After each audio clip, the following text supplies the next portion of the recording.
I'm Marcy Ramsey. I'm very, very lucky to live on the Chester River in Chestertown, Maryland.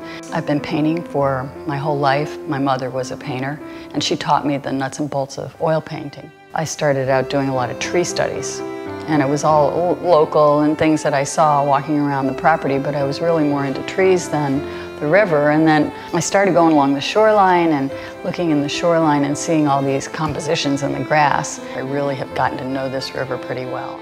Getting out in that kayak made a whole different world. You're low and you can't hear anything, it's very quiet, and you're really alone with your thoughts, and you can really go deep into the marsh where you can't get on foot, because I was able to see things that I hadn't seen before. The color, the planes, and the shapes within. I had a teacher at the University of Maryland who said, work on the idea of making the insignificant into monuments.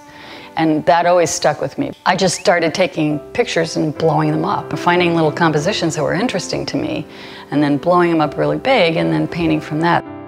I'm Marilee Schulmann, and I live here on this farm. In this shop, I do metal work for casting, iron and bronze.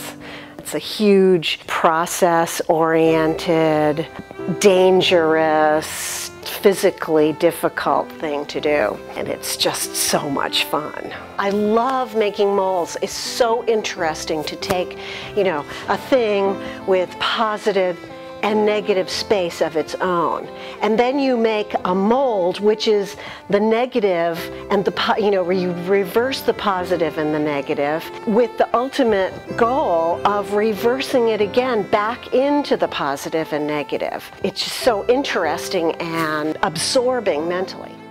Marcy and I click on a lot of levels, not just about art. We share a lot of approaches to life. The biggest way that Marcy's influenced me is by her way of working. She is so focused. It's your job, but it's also, it's what you love to do. So that's so inspiring.